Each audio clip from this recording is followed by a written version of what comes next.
नमोऽस्तु सूर्याय सहस्ररश्मये सहस्रशाखान्वितसम्भवात्मने सहस्रयोगोद्भवभावभागिने सहस्रसङ्ख्यायुगधारिणे नमः। यन्मण्डलम् दीप्तिकरम् विशालम् रत्नप्रभम् तीव्रमनादिरूपम् दारिद्र्यदुःखक्षयकारणम् च पुनातु माम् तत्सवितुर्वरेण्यम्। यन्मण्डलम् देवगणैः सुपूजितम् विप्रैः स्तुतम् भावनमुक्तिकोविदम् तम् देवदेवम् प्रणमामि सूर्यम् पुनातु माम् तत्सवितुर्वरेण्यम्। यन्मण्डलम् ज्ञानघनम् त्वगम्यम् त्रैलोक्यपूज्यम् त्रिगुणात्मरूपम् समस्ततेजोमय दिव्यरूपम् पुनातु माम् तत्सवितुर्वरेण्यम्।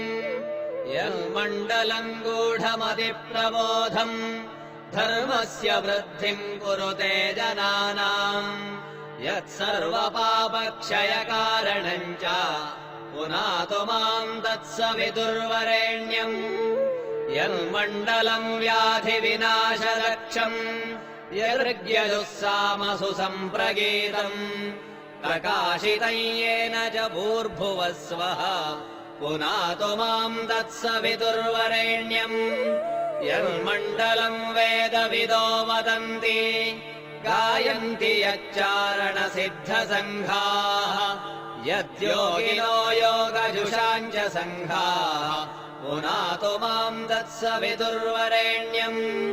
यन्मण्डलम् सर्वजनैश्च पूजितम् ज्योतिश्च कुर्यादिहमर्त्यलोके यत्कालकालाद्यमनादिरूपम् पुनातु माम् तत्सवितुर्वरेण्यम्।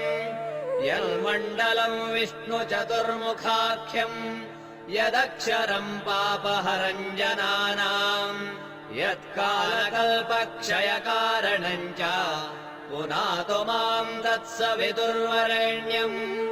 यन्मण्डलम् विश्वसृजम् प्रसिद्धम् उत्पत्तिदक्षप्रलयप्रगल्भम् यस्मिन् जगत्संहरतेऽखिलम् च पुनातु माम् तत्सवितुर्वरेण्यम्। यन्मण्डलम् सर्वगतस्य विष्णोः आत्मा परम् धाम विशुद्धतत्त्वम् सूक्ष्मान्तरैर्योगपथानुगम्यम् पुनातु माम् तत्सवितुर्वरेण्यम्।